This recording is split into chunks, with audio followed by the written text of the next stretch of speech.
Praise the lord. దేవుడు మనల్ని ప్రేమించి మనకు మరొక దినాన్ని అనుగ్రహిస్తూ వచ్చారు. అందును బట్టి దేవునికి స్తోత్రం. ఉదయకాలము దేవుని వాగ్దానం. ఆదికాండము 28వ అధ్యాయము 15వ వచనం. నేను నీతో చెప్పినది నెరవేర్చు వరకు నిన్ను విడువను. సో దేవుడు మనల్ని ప్రేమించి దినమంతటి కొరకే ఈ శ్రేష్టమైన ప్రశస్తమైన వాగ్దానాన్ని మనకు అనుగ్రహిస్తూ వచ్చారు. నేను నీతో చెప్పినది నెరవేర్చు వరకు నిన్ను విడువను.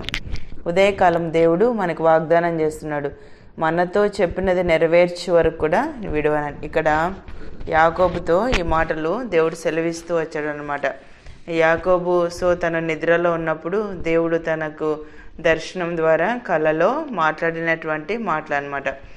దేవుడు ఆ విధంగా మాట్లాడుతూ వచ్చినప్పుడు వెంటనే యాకోబు అక్కడ భయపడినట్లుగా మనం దేవుని యొక్క వాక్యంలో చదువుతాం. అంటే ఏదైతే దేవుడు తనతో సెలవిస్తూ వచ్చాడో ఆ మాటలన్నీ కూడా యాకోబు జీవితంలో నెరవేర్చబడినట్లుగా మనము వాక్యం ద్వారా గ్రహించగలం. ఈ ఆదికాండం 28వ అధ్యాయంలో చదివితే ఆల్రెడీ ఇస్సాకు యాకోబును ఆశీర్వదించినట్లుగా మనము 3వ వచనంలో చదువుతాం. సర్వశక్తి గల దేవుడు నిన్ను ఆశీర్వదించి నీవు అనేక జనములగినట్లు నీకు సంతానాభివృద్ధి కలగజేసి నిన్ను విస్తరింపజేసి నీవు పరవాసమైన దేశం అనగా దేవుడు అబ్రహామునికి ఇచ్చిన దేశం నీవు స్వాస్థ్యముగా చేసుకున్నట్లు. అంటే దేవుడు అబ్రహాముకు అనుగ్రహించిన ఆశీర్వాదమును దయచేయనుగా కానీ ఇస్సాకు యాకోబుని ఆశీర్వదిస్తూ వచ్చాడు. యాకోబు తన మామయ్య లాబాను దగ్గరికి వెళ్తూ వచ్చినప్పుడు మళ్ళా దేవుడు యాకోబుని జ్ఞాపకం చేసుకొని యాకోబు జీవితంలో కలిగిన ఉన్నతమైన ఉద్దేశాలు నెరవేర్చుట కొరకై దేవుడు తనను కలలో దర్శించినట్లుగా మన వాక్యంలో చదవగలం. మనం 14వ వచనంలో చదివితే యాకోబుకి దేవుడు శ్రేష్టమైన ఆశీర్వాదాన్ని అక్కడ అనుగ్రహిస్తూ వచ్చాడు. ఇక్కడేమో నేను నీతో చెప్పినది నెరవేర్చే వరకు నిన్ను విడవనని చెప్పగా. ఉదయకాలం యాకోబు జీవితంలోనే కాదు, దేవుని చిత్తమును నెరవేర్చు మన యందు కూడా దేవుని యొక్క మాట మనం ఎప్పుడైతే వింటామో, దేవునికి ఎప్పుడైతే మనం భయపడతామో, దేవుడు మనము అంటే దేవుడు ఆశించినది మనం చేయగలమని దేవుడు మన యందు ఎప్పుడైతే నమ్మిక ఉంచుతాడో దేవుడు ఖచ్చితంగా మన ద్వారా కూడా ఆయన చెప్పినది నెరవేర్చేవారుగా ఉంటారన్నమాట. యాకోబు యొక్క జీవితంలో ఆ యొక్క ఆశీర్వాదాన్ని పొందినట్లుగా మనం వాక్యంలో చదువుతాం. యెషయా గ్రంథం 49వ అధ్యాయం 15వ వచనం చదివితే స్త్రీ తన గర్భమున పుట్టిన బిడ్డను కరుణింపకుండా తన చంటి పిల్లను మరుచున వారైనా మరుచుదురు గాని నేను నిన్ను మరువను. మన దేవుడు ఉదయకాలం మనల్ని మరువను అని వాగ్దానం చేస్తున్నాడు. నిన్ను విడువను, నిన్ను మరువనని. మనం అనేక సార్లు మనకున్న పరిస్థితులను బట్టి దేవుడు నన్ను విడిచిపెట్టాడేమో, దేవుడు నన్ను మర్చిపోయాడేమో అని అనుకుంటాం కదా.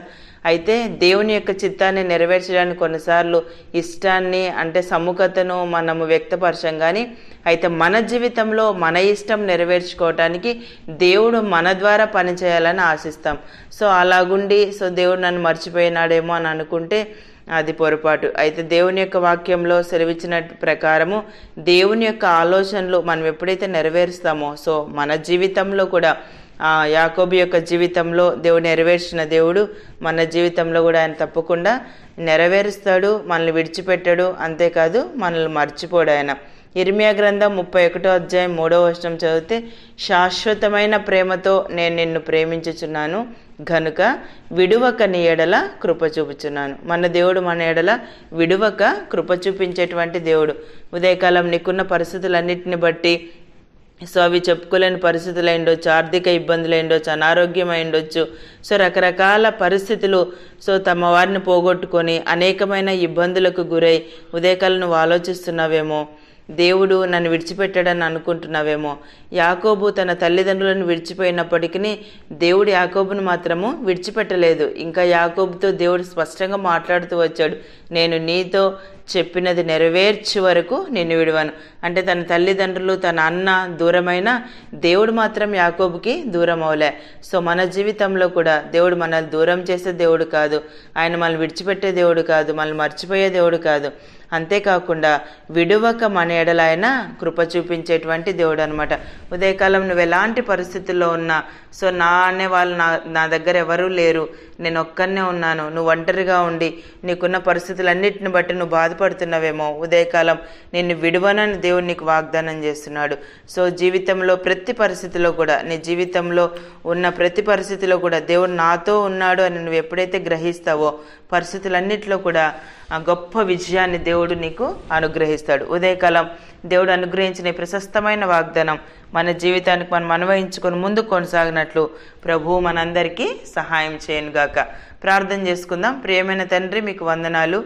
యేసయ్య, మమ్మలను ప్రేమించి మాకు అనుగ్రహించిన ఈ శ్రేష్టమైన వాగ్దానాన్ని బట్టి స్తుతిస్తున్నాను ప్రభువా.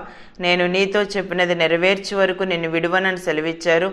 ఉదయకాలం నిత్య జీవపు మాటలు వింటున్న మీ ప్రజలందరినీ కూడా జ్ఞాపకం చేసుకునండి. మీ అమూల్యమైన వాగ్దానాలు వారి జీవితంలో నెరవేర్చి మీరే సహాయపడుతూ రావాల్సిందిగా కోరుతూ యేసు ప్రభు నామమున ప్రార్థిస్తున్నాను తండ్రి. ఆమెన్.